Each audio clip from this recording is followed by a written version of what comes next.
Baik, Assalamualaikum warahmatullahi wabarakatuh. Perkenalkan, nama saya Muhammad Syafril Alam BPSC dari program studi Perbankan Syariah 3. Baik, saya akan menjelaskan materi-materi untuk memenuhi salah satu syarat tugas final. Baik, langsung saja. Yang pertama itu satu, Bank Umum Syariah. Konsep dasar dan sejarah. Bank Umum Syariah adalah lembaga keuangan yang beroperasi berdasarkan prinsip syariah Islam, yaitu tanpa riba, gharar, dan mesir. Sistemnya menekankan keadilan, kemitraan, dan bagi hasil. Di Indonesia, perkembangan bank syariah dimulai tahun 1992 dengan Bank Muamalat Indonesia. Adapun perbedaan operasional syariah versus konvensional. Syariah bagi hasil atau mudharabah musyarakah, jual beli, murabahah. Konvensional bunga pinjaman dan simpanan, dan syariah diawasi Dewan Pengawas Syariah. Adapun contoh simulasi bagi hasil. Nasabah menabung 10 juta, bank syariah, nisbah 60-40. Keuntungan usaha 1 juta, nasabah dapat 600.000, bank konvensional bunga 5%. Nasabah dapat 500.000. D. Strategi pengembangan. Adapun strategi pengembangan dalam Bank Umum Syariah, yang pertama digitalisasi layanan, yang kedua edukasi literasi keuangan syariah, yang ketiga inovasi produk UMKM.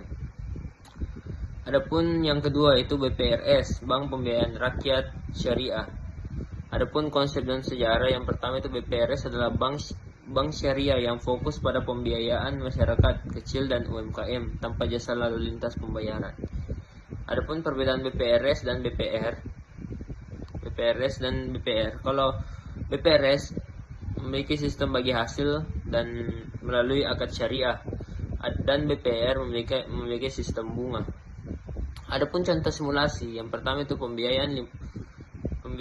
contoh simulasi pembiayaan 5 juta, BPRS margin murabahah rupiah 500.000 rupiah. Adapun BPR bunga 10%, 500.000 tetap walau usaha rugi. D. Strategi pengembangan.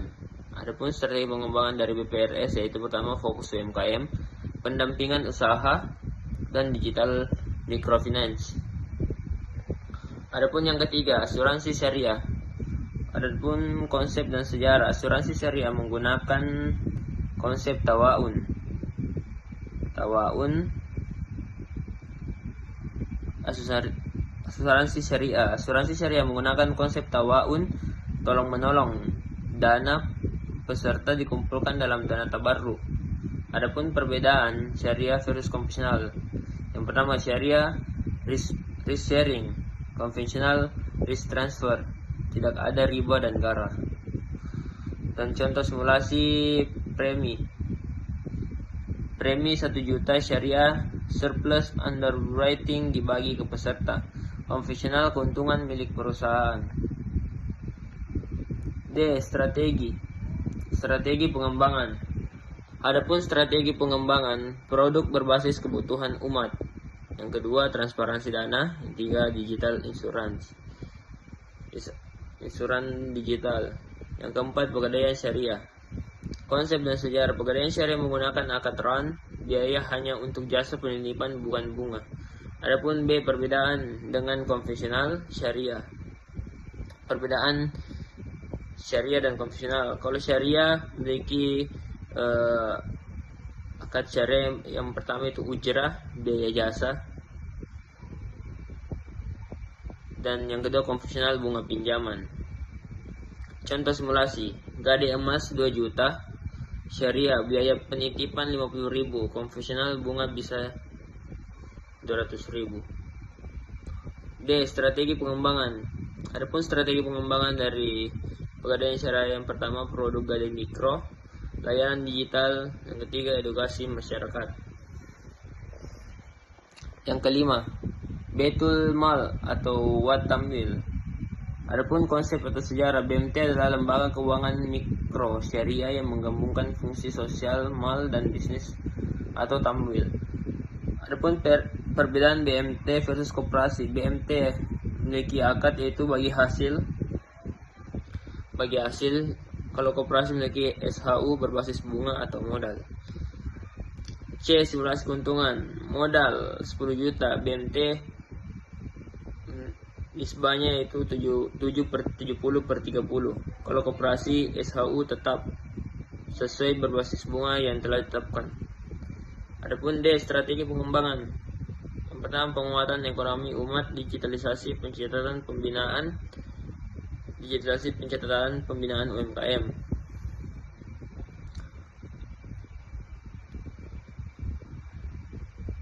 Modal Ventura Syariah. A. Konsep dasar dan sejarah.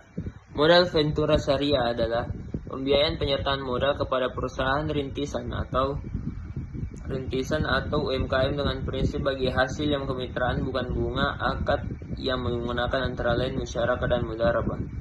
Di Indonesia, modal Ventura Syariah berkembang seiring meningkatnya kebutuhan pembiayaan usaha berbasis syariah dan ekonomi halal.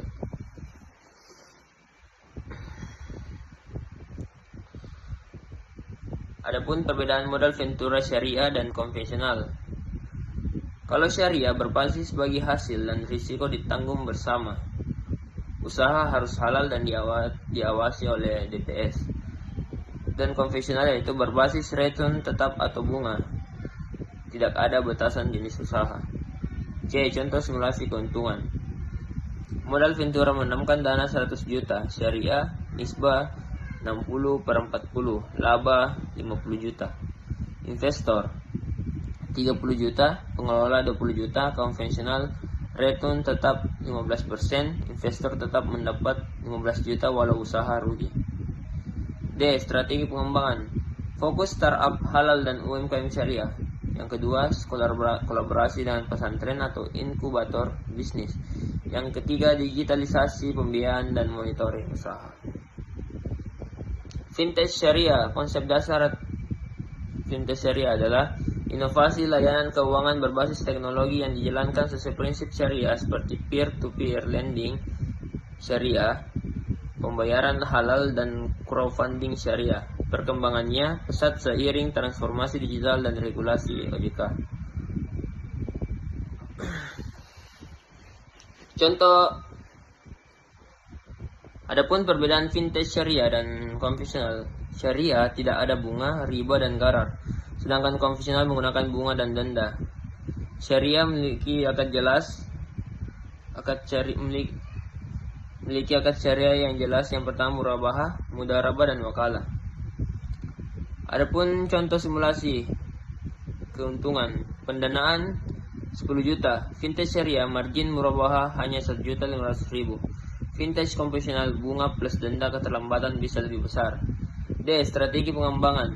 Adapun strategi pengembangan dari fintech yaitu penguatan regulasi dan pengawasan syariah, literasi keuangan digital syariah, inovasi produk berbasis UMKM, dan halal lifestyle. Yang ke-8, leasing syariah. Konsep dasar dan sejarah. Leasing syariah adalah pembiayaan sewa guna usaha menggunakan akad ijarah atau ijarah muntahiyah bitamlik atau IMBT tanpa bunga. Leasing ini berkembang untuk mendukung kebutuhan aset produktif yang halal. Adapun perbedaan leasing syariah dan konvensional. Yang pertama, syariah. Biaya sewa atau ijrah tetap dan transparan yang telah disepakati oleh kedua belah pihak. Yang kedua, konvensional memiliki bunga dan penalti jika tidak membayar tepat waktu. 3. Contoh simulasi. C. Contoh simulasi. Sewa alat usaha senilai 50 juta yang dibagikan oleh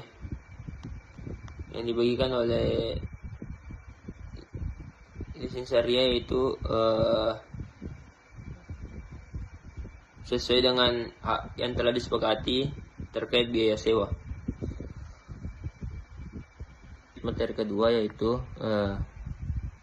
rasio aktivitas. Rasio aktivitas atau activity ratio merupakan ukuran yang digunakan untuk menilai seberapa efektif perusahaan memanfaatkan aset yang dimilikinya Rasio ini juga berfungsi untuk melihat kemampuan perusahaan dalam menjalankan kegiatan operasional sehari-hari. Pengukuran rasio aktivitas umumnya dilakukan dengan membandingkan penjualan terhadap piutang usaha, persediaan, aset tetap maupun total aset. Adapun fungsi dari rasio aktivitas yang pertama mengukur efisiensi operasional perusahaan, yang kedua memberikan gambaran produktivitas aset perusahaan, acuan pengambilan keputusan investasi. Yang keempat, mengidentifikasi permasalahan potensi aset dan likuiditas. Analisis rasio perputaran aktiva tetap. Rasio perputaran aktiva tetap digunakan untuk menilai seberapa sering dana yang diinvestasikan dalam aset tetap berputar dalam satu periode tertentu. Rasio ini juga berfungsi untuk mengetahui apakah perusahaan telah memanfaatkan kapasitas aset tetap yang dimilikinya secara optimal atau masih terdapat idle capacity yang belum digunakan.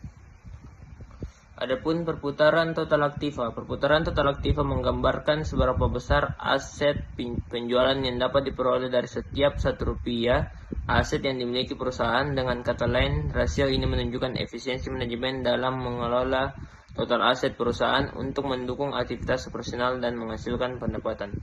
Adapun rumusnya yang pertama itu perputaran aktiva tetap TATO atau pendapatan atau penjualan aktiva tetap. Perputaran total aktiva FATO, pendapatan penjualan atau plus total aktiva. Baik, cukup sekian dari saya. Wabillahi taufiq wal hidayah. Wassalamualaikum warahmatullahi wabarakatuh.